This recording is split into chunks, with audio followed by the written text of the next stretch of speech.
God bless you and welcome back again. If you have been following me here on this series that I'm going through about is there a purpose for the wilderness? Now, this is the third part, but the second point that I would like to make about the wilderness and is there a point for it?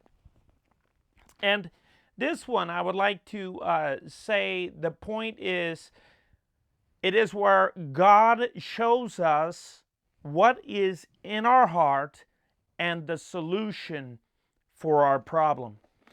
I really appreciate that about God because God is one who always gives a solution. He doesn't just show us and leave us there. He shows us so that we can find a way out. Now, if you remember, I told you I would be basing this off of the book of Exodus and the journey of the children of Israel through the wilderness. Let us go now to Exodus chapter number 15, starting with verse number 22. So Moses brought Israel from the Red Sea. Then they went out into the wilderness of Shur, and they were 3 days in the wilderness and found no water. Now, when they came to Marah, they could not drink the waters of Marah, for they were bitter. Therefore, the name was called Marah. And the people complained against Moses, saying, "What shall we drink?" Now, let us start first with the purpose for this wilderness experience.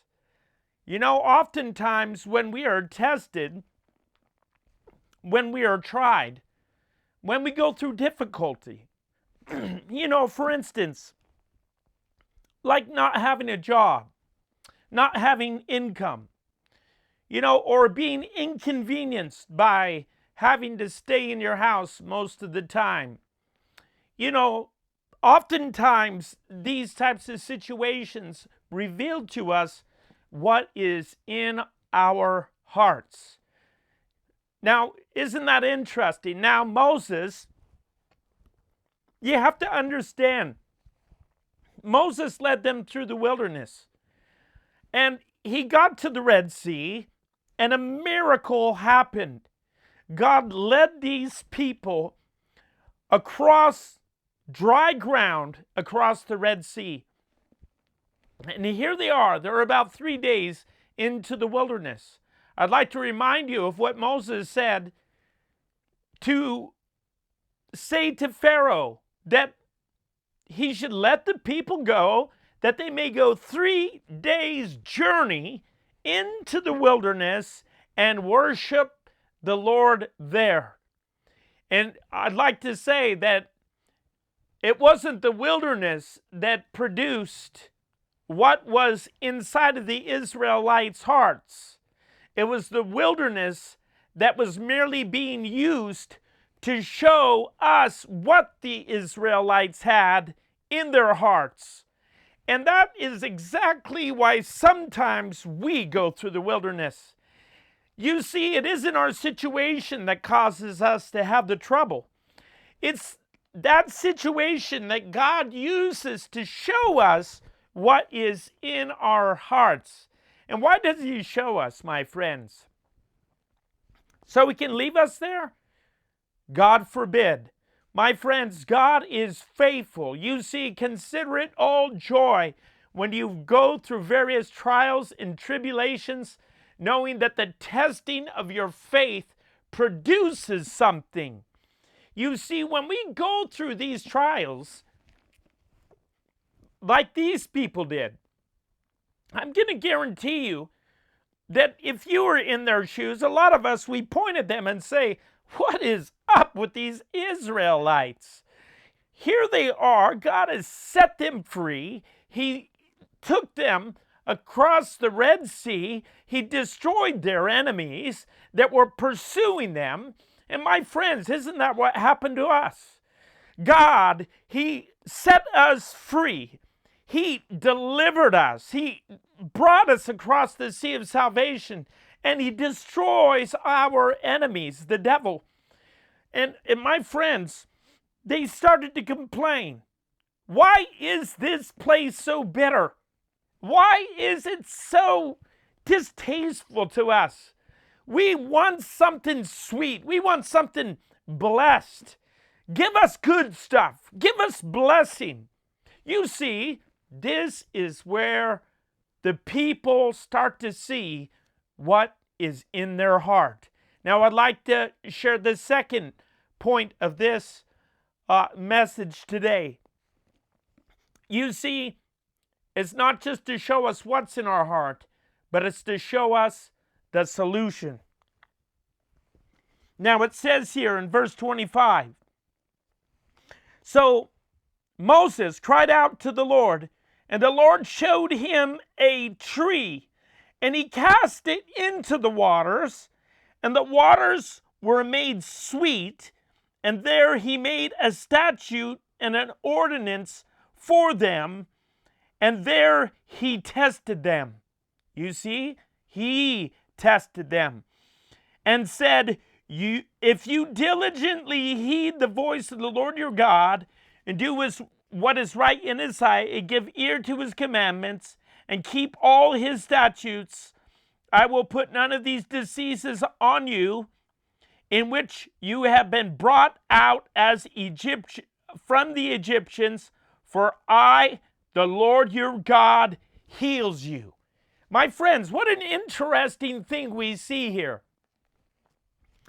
You see, we think about the diseases, and I would not like to talk about that in a virus way today. I would like to talk about the disease of the heart. You know, that situation that was in Egypt, Pharaoh and all the people, they were diseased in heart. And some of these Israelites still had some of that disease inside of them. You know, and God shows it to them.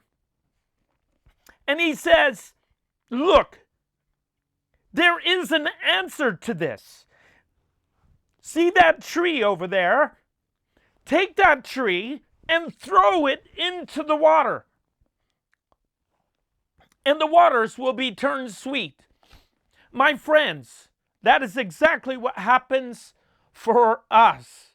If you will understand that there was a tree 2,000 years ago, my friends, Jesus died for you so that you can have sweet water, so that you can have a pure heart, a clean heart, a righteous heart, so that you can be blessed, and none of the diseases of the heart, that disease, that complaining, that bitterness would be inside of you.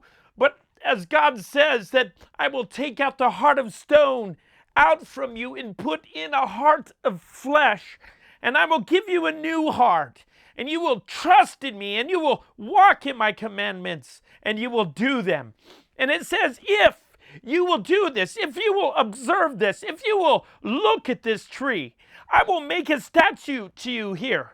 You see this tree? I'm going to throw it into the water, and it's going to make it sweet. And I tell you that if you will just keep my ordinance.